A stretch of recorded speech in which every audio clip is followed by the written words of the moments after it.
Sir, law of attraction ప్రకారం మనము ఎలాంటి చిట్కాలు పాటించాలంటారు? అలాగే కోట్ల రూపాయలు సంపాదించాలి అని అంటే లా ఆఫ్ అట్రాక్షన్ వల్ల సాధ్యమవుతుందంటారా? లా ఆఫ్ అట్రాక్షన్లో ఎలాంటి చిట్కాలే లేవండి దీంట్లో. చిట్కాలు లేదు. చిట్కాలు లేవు. చిట్కాలని దయచేసి ఇంకెక్కడ మాట్లాడకండి. ఈ సబ్జెక్ట్ రూల్ నిన్ను నువ్వు నమ్ముకో, నీకేం కావాలనో ఊహించుకో, పొందపడతావు. చిట్కాలు లేవు. కాకపోతే ఇంకొకటి అడిగారు కదా, లా ఆఫ్ అట్రాక్షన్లో ₹1,00,00,000 ఎన్ని కోట్లైనా సంపాదించవచ్చు. ఎన్ని కోట్లైనా, ఇది అనంతమైన సబ్జెక్టు. ఎంతైనా సంపాదించుకోవచ్చు. నిన్ను నువ్వు నమ్ము. నువ్వు ఎందుకు పుట్టావు ఈ భూమి పైన? ఏం నాలో ఉన్న టాలెంట్ ఏంది? ఒక్కొక్కటి ఆలోచించు. ఎందుకు పుట్టాను? లేచినానా, తిన్నానా, పోయినానా, పనికి వచ్చినానా? ఇప్పుడు కిక్ సినిమాలో రవితేజ ఏం చేశాడు? పని జాబుకు పోతాడు.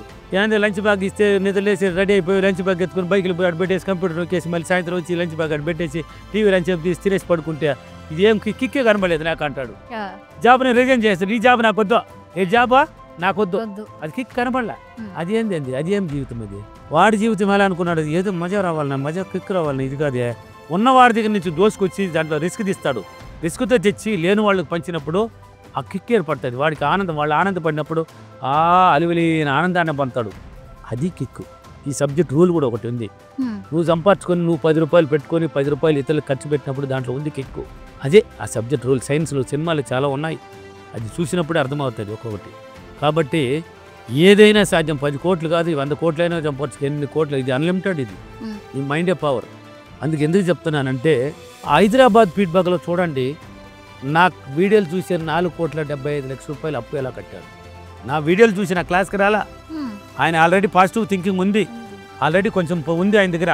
కానీ అవును కదా, ఈ గురువు గారు చెప్పేది నిజం కదా, మనకి అన్ని తెలిసి ఎందుకు గమనున్నాను అని పాజిటివ్గా పట్టుకున్నాడు. ₹4,75,00,000 అప్పు తీర్చేస్తాడు. 12 కోట్ల అప్పు ఉంది. రియల్ ఎస్టేట్ చేస్తాడు. తర్వాత నా క్లాస్కి వచ్చాడు. వీడియోలు చూసి చేస్తే ఇంత అప్పులు తీర్చగలిగినానే, అతని దగ్గరికి పోతే ఎలా ఉంటుందని వచ్చాడు. నన్ను కూడా అబ్జర్వ్ చేశాడు, నా క్లాస్ ఎలా చెప్తున్నాను అనేసి. నా గురించి కూడా చెప్పాడు. నా క్లాస్ నేర్చుకున్న తర్వాత ₹12 కోట్ల అప్పు మొత్తం తీరిపోయింది. 12 కోట్ల అప్పు తీరిపోయి తర్వాత హైదరాబాద్ జూబ్లీ హిల్స్ ఇల్లు ఎలా కట్టగలుగుతున్నాడు? ఫీడ్బ్యాక్లో తీసుకోండి. హైదరాబాద్ ఫీడ్బ్యాక్లో ఉంది చూడండి, సాక్ష్యాలు మీ దగ్గర ఉన్నాయి. అతను ఎంత బలంగా ఊహించుంటాడండి దాని గురించి, ఎంత బలంగా కూర్చొని ఉంటాడు. 12 కోట్ల అప్పు తీర్చేసి హైదరాబాద్లో ఇంటి స్థలం కానీ ఇల్లు కడుతున్నాడంట. ఎంత మజా అతనికి అప్పుడు ఉంటుంది. అతనిలో ఉంది కిక్ ఇప్పుడు. అంటే అలా అతను సాధించడానికి కారణం ఆయనలో ఉన్న పట్టుదల, ఆయనలో ఉన్న శ్రద్ధ, ఆయనలో ఉన్న ఓర్పు. ఇలాంటి ఫీడ్బ్యాక్లు బోర్డు ఉన్నాయి. 1, 2 కాదు. డబ్బు సంపాదించడం ఈజీ అన్నాను. ఈజీ మార్గాలు పుట్టుకొస్తుంది. అంటే ప్రతి నిత్యం నీ ఆలోచనే డబ్బు, నీ ప్రవర్తనే డబ్బు, నీ మాటే డబ్బు, నీ చుట్టూ డబ్బు, నీ మైండే డబ్బు, నువ్వే డబ్బు. ప్రతి మాట కూడా డబ్బు రూపంలో ఉండాలి. ప్రతి మాట కూడా డబ్బు రూపంలో ఉండాలి. అంటే ఎనీ టైం డబ్బుల గురించి ఆలోచించాలి. నీ మనసు దేని మీద అయితే పెడుతుంటావో పదే దాని మీద తీసుకెళ్తుంది. నీ మనసు దేని మీద అయితే పెడతావో దాని మీద పదే పెట్టి ప్రతిరోజు పెడుతూనే ఉండాలి. పెట్టినప్పుడు ఫోకస్ మొత్తం దాని మీద పడుతుంది. నీ ఇన్నర్ మైండ్ క్యాచ్ చేసుకుంటుంది. అప్పుడు దానికి సంబంధించిన అవకాశాలను చూపిస్తుంది. మైండ్ చూపించేది మనం కాదు ఎత్తుకేది. మనం చేసే పని చేస్తే ఆ మైండ్ పాజిటివ్ థింకింగ్ వల్ల యాక్టివేట్కి వచ్చేస్తుంది 7 చక్రాలు. ఆ మైండ్ చూపిస్తుంది నీకు మార్గాలు.